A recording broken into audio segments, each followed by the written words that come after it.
नमस्कार, मी शिवांगी शर्मा आणि आपण पाहत आहात तळोदा वृत्तांकन न्यूज। चला जाणून घेऊया आजच्या ताज्या बातम्या। सातपुड्यात मोरखींच्या खडतर व्रताची सांगता, दुधाने पवित्र स्नान करत मानती सोडण्यास प्रारंभ। चंद्रसूर्याच्या पारंपरिक कालगणनेनुसार सातपुड्यातील आदिवासी बांधवांकडून होळी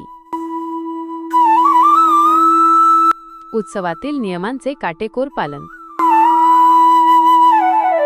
नंदुरबार सातपुड्याच्या पर्वतरांगांमध्ये होळीच्या उत्सवाचा उत्साह अजूनही शिगेला असतानाच दुसरीकडे अतिशय कडक नियम आणि व्रत पाळणाऱ्या मोरखी बांधवांनी आता आपली मानता व्रत सोडण्यास सुरुवात केली आहे।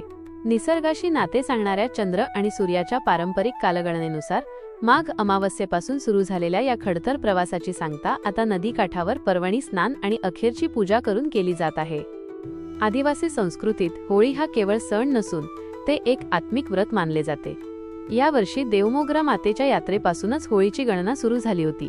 त्यानुसार माघ अमावस्येला मोरखी बांधवांनी दुधाने पवित्र स्नान करून आपल्या व्रताला सुरुवात केली होती।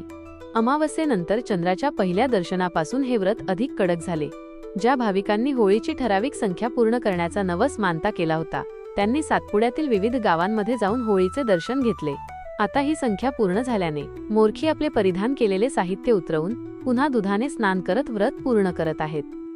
या पारंपरिक व्रतामध्ये सहभागी होणाऱ्या भाविकांची रूपे अतिशय वैशिष्ट्यपूर्ण असतात। मोरपीस आणि मोठ्या पितळी घुंगरू परिधान करणारे मोरखी असतात। बावा बुध्या बांबूपासून तयार केलेले टोप आणि कमरेला दुधी भोपळे बांधणारे असतात, तर काली हातात बांबूची सुपडी आणि लाकडी चमचा बाळगणारे असतात। मोरावाला हातात धनुष्य बाण धारण करणारे, घोडावाला लाकडी घोडा घेऊन नृत्य करणारे असतात। भाविकांना अत्यंत कडक नियमांचे पालन करावे लागते।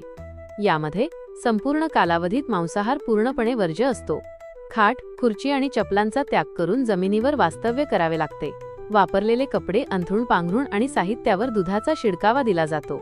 या साहित्याला अन्य कोणत्याही व्यक्तीचा स्पर्श होऊ दिला जात नाही, म्हणूनच हे साहित्य निर्जन ठिकाणी अलिप्त ठेवले जाते।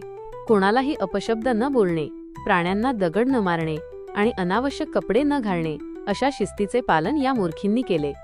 सध्या सातपुड्यातील नदीकाठांवर या भाविकांची मोठी गर्दी दिसून येत आहे। आपली मानती पूर्ण करण्यासाठी मोरखी आपल्या ठराविक पुजाऱ्याकडून विधिवत पूजा करून घेत आहेत। नदीच्या पात्रात पूजा करून आणि पुन्हा एकदा दुधाचा अभिषेक, पवित्र स्नान घेऊन हे कडक व्रत सोडले जात आहे। सातपुड्यात जरी होळीचा मुख्य समारोप व्हायचा असला तरी बहुतांश मोरखींनी आपली संख्या पूर्ण केल्याने आता सामान उतरवण्यास सुरुवात केली आहे।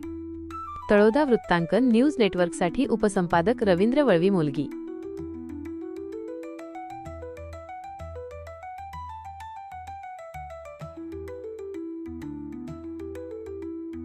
आजसाठी इतकेच। अशाच ताज्या आणि महत्त्वाच्या बातम्या पाहण्यासाठी आमच्या चॅनलला सबस्क्राइब करा। धन्यवाद।